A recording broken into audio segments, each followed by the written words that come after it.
floor is yours.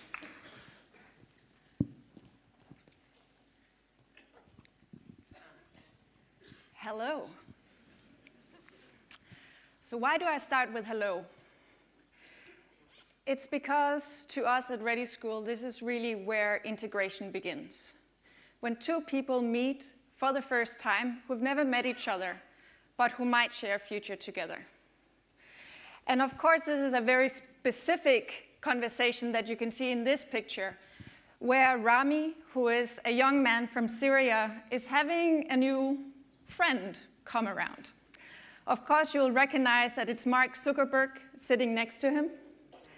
But what I really enjoyed sitting on the other side of the table was to really listen into the conversation that was taking place here. Because Rami was asking Mark for some advice. Because Rami has studied computer science for a couple of years in Aleppo, and he had observed that when he is having a conversation with his mother, usually via smartphone and it's an SMS, his mom feels really, really far away. And like every mother, she wants to know, is my son eating properly? Are you sleeping? What is it like being in Germany? But what he has also realized is that when he's having a video Skype call with his mom, all of a sudden she feels a lot closer. And what Rami, being a very smart, geeky guy, is thinking about is, what kind of conversations can we have in the future when we have virtual reality and augmented reality? Can I then have a different kind of connection with my family that are still back home in Syria? And Rami really, really wants to make a difference and want to build these kind of technologies. So having the opportunity to have that conversation with Mark Zuckerberg was a big thing for him. And in that specific moment when he was asking that question, we could just see Mark's eyes were starting to light up. Because in that moment, it didn't matter that on the one side it was a billionaire and the other it was a refugee. In that moment, it was just two geeks having a conversation about what kind of technology that they would both like to build in the future. And this is very much what Ready School is about. When technology works. So let me just give you a little bit of an overview of the refugee challenge that we're tackling. The numbers can be quite staggering. We had about 800,000 refugees arriving, mostly from Syria, to Germany in 2016. And the numbers clearly show that it takes a very long time for refugees arriving in a new home country to actually get a job. After 5 years of arriving in the new home country, only 30% or less actually have been in their first job. And this is a huge cost to the countries that they arrive in. But the good news is that currently there's 55,000 available jobs in the German IT industry. And this number keeps growing year by year. So where other people might see a refugee challenge, we like to see that there's a refugee opportunity. At Ready School, we're looking at creating what we call a win-win-win situation. So we want to be a place where the refugees can go and learn and really feel at home and build the skills that are necessary in order to help them get a job. But we also want to help German tech companies find and have access to the talents that they need to build their business. And if we can bring these two parties together, we're also starting to solve big challenges for government as well.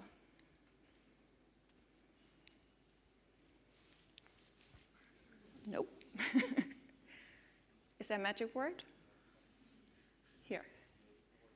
I'm standing too close to you. Here's better? I'm not going to say the name of the brand of the remote control, but maybe that's just 2 meters that are going to change everything. Let's see. Let's try again, sorry, Anne. So we started at Ready School only 2 years ago, first with an idea, then we started with a pilot project, only with 12 students, really testing out if this hypothesis and this idea that we had would truly work in practice. We learn very fast, and from then we've been able to, in our last semester, have almost 225 students participating in Berlin, and we've just launched our second school in Munich. So how does it work? These 2 meters did make a difference. We, first of all, have the principle of co-creation. So really thinking deeply about how do we talk with refugees and not about refugees. So all the way along, we invite our students, our alumni, to come back to become teachers and mentors and help us build the program that would truly make a difference.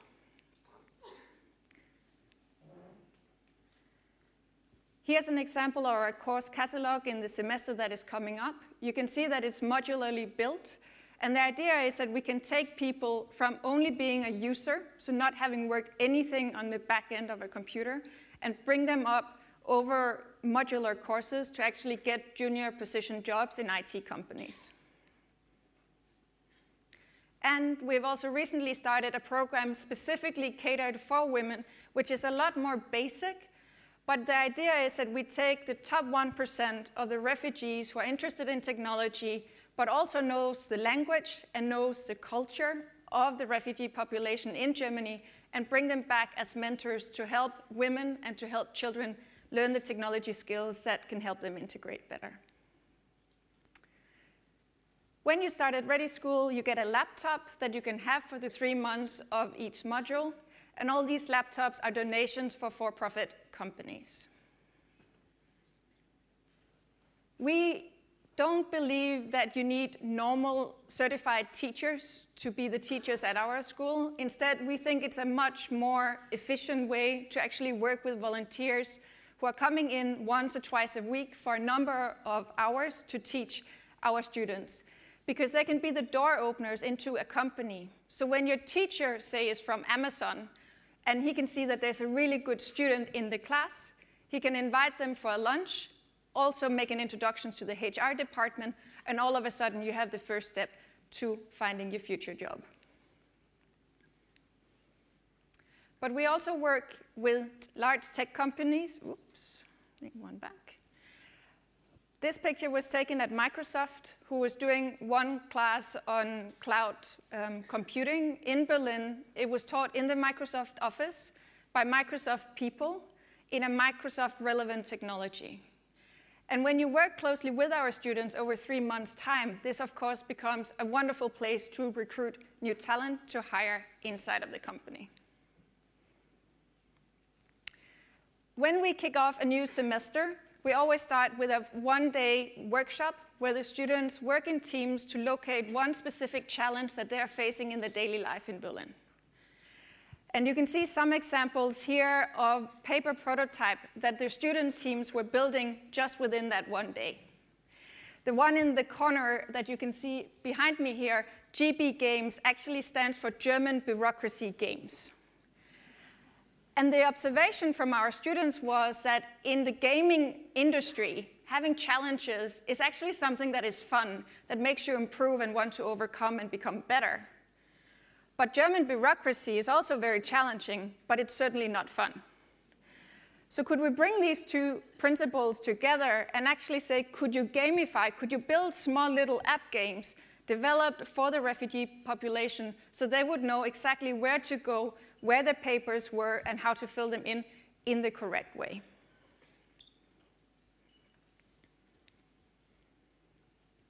But we also like to take our students out into the tech world in Germany. We go and we visit startups, accelerators, the tech departments in large companies, and also large companies like Facebook is in one of the pictures here. Because we think it's very important that our students learn how to navigate the tech scene, and that they also realize that there are many kinds of jobs and many different kinds of personalities that are needed by the tech sector.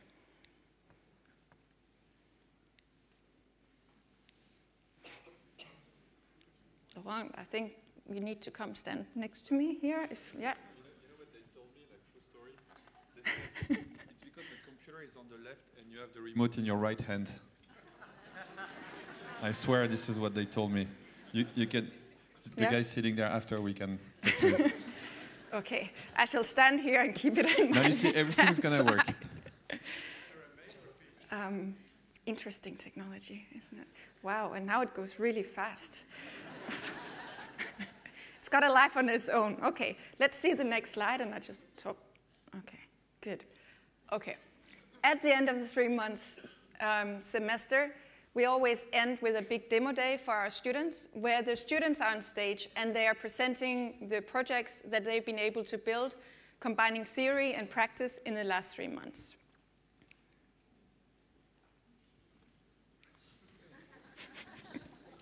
This is turning interesting. At the end of the 3 months' time, what you get from us is a certificate that you've been through the... Oh, now it went black here. Gosh. Okay. Anyway, if not, I'll just talk to you. It's also nice. At the end of the course, you get a certificate that shows what you have been through. You get a yearbook that is explaining exactly what is Ready School and how do we work. But most importantly for us is that the students will have their own GitHub depository where they can really demonstrate the skills and they can specifically show the code that they have been working on. Now the big question is, of course, does this actually work in practice? And I'm very happy to say that it really does make a difference. We track our students when they graduate from the program, and the rough numbers are that about 50% are either in paid jobs or in paid internships. We can see that 30% are back at university to complete their degrees, but also 8% actually decide to become entrepreneurs and start their own businesses. And what is important for us is really to show a different perspective and to bring hope for our students. Here you can see Rami again. He is now in a full-time job in the German tech sector working for Klöckner, which is a steel distribution company. Assem is in the middle. He's a university student now, but teaching our youth course at Ready School. And Omar is here presenting in the EU, because that idea of German bureaucracy games actually became a startup, and it's now called Bureaucrazy. And it is an almost like Amazon tracking system, so that you will always know exactly where in the process of getting asylum your papers are.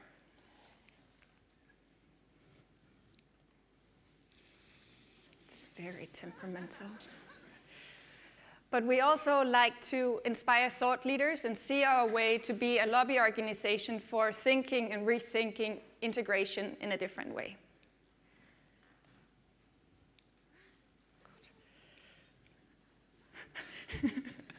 We're going to do something. We're going to do an exercise after. Yeah. We're going to go through the stage with the remote, like every 10 centimeters, yeah. And then we see from where it works. The thing is, the computer is there. So intuitively, like exactly, that's like the like fifth advice they ask me to pass on to you. It's you know, the question is, thank you. Like, why didn't you guys say that in the first place? They wanted to make fun of us. I'm very sorry, Anne. We'll cut 3, 2, 1. I'm leaving stage. You can resume. Okay, we're almost through. I'm glad somebody had to test the system here. So back to the impact that we have. We are also very happy that we've partnered with Facebook and actually been able to build the first digital learning center in the world in Berlin, which is a place that has 3 classrooms that is teaching refugees, as we're working with, but also teaching children and teaching elderly people how to use the potential of technology. And here you see Sheryl Sandberg, who were at the school 1 year ago opening it. The funding model is always a question, so I'll just be completely transparent. We work with a very, very large network of different funders, all from the public and from the humanitarian sector. Up until 2 months ago, we had not received €1 single from government or for the EU, simply because it's too bureaucratic. And when you have a crisis, you need to be able to move very fast. The big companies that you see in the middle are our biggest sponsors. The way that we work with partners is that you can either come in and support everything that we do, but we also work specifically on creating programs with companies. Companies come to us with challenges that they want us or the students to work on. But of course, they can also provide internships and jobs for our students. The future plans that we have is that right now we're in the process of scaling to Munich. If that works well, we'll scale to Hamburg. But we have about 20 different cities around the world. The last one was in Brazil. We also have South Korea wanting to start a school. But it's been important for me to have a nail it before you scale it strategy, to really stay small, make sure that what we're doing is the right thing, that it has an impact, and then we can scale from there.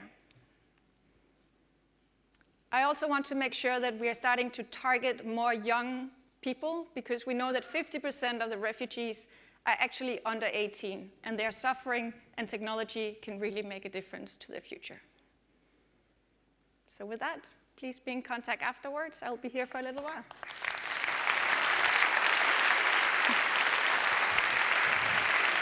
Thank you, Anne. Let's try something. Try to go to the next slide now. Does it work? Yes. Now wait. Point the remote in this direction. Okay, and now try again. I thought it was me that was interfering, but no. Actually, because I was standing here and I thought I was the one, with my fake heart that I was stopping the waves. Thank you very much. And people, it's very, very inspiring what you do. And you say you're scaling to other countries. Are there any plans to do something similar in Switzerland? If we find the right partners, we would certainly like to do it here. For us, it's always about finding actually the real people inside of the organization who can make the difference and can see the potential of it.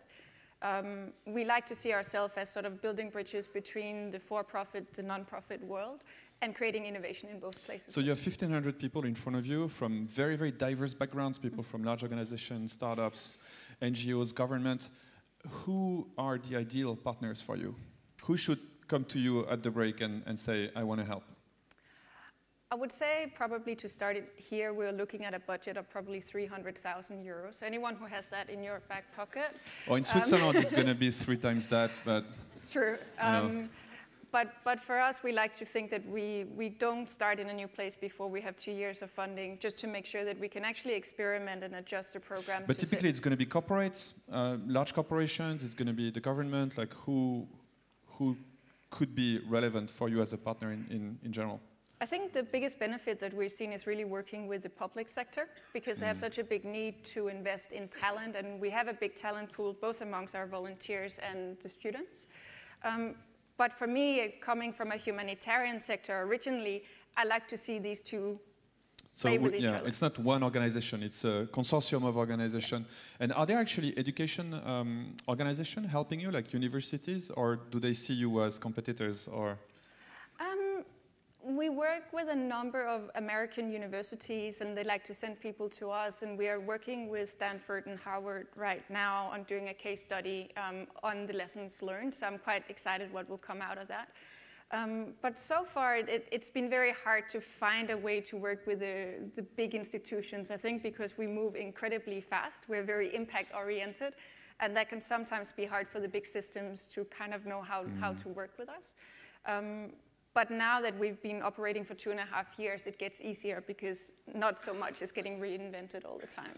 One last question, why are you focusing only on code right now, and could what you do be applied to humanities, for example? We are a school of digital integration, so digital is always going to be the core of what we do, but digital can be so many things. It can be data analytics, it can be user interface design, project management. So it's very many different skill sets that are needed. So I think it's important to also know specifically what is your focus and then stay with that focus. But we can see that we can build apps, we can build websites, we can build dashboards that can have a huge humanitarian impact. And when these systems can be built by refugees who've been through the refugee experience, I hope that we'll have much more effective and efficient systems. I think there was a stat in Mary Meeker's Internet Trends, if you know this famous VC from Kleiner Perkins, and I think 65% of the largest tech companies in the US have been founded by first or second generation immigrants, like Ian Koum of WhatsApp, or Steve Jobs was actually a Syrian refugee. one of the co-founders of Google, Sergey Brin. Yep. And so it can be a huge addition to a local economy. Thank you very much, Anne. Sorry about all the technical issues. No worries. Somebody's already trying to get some chocolate for you.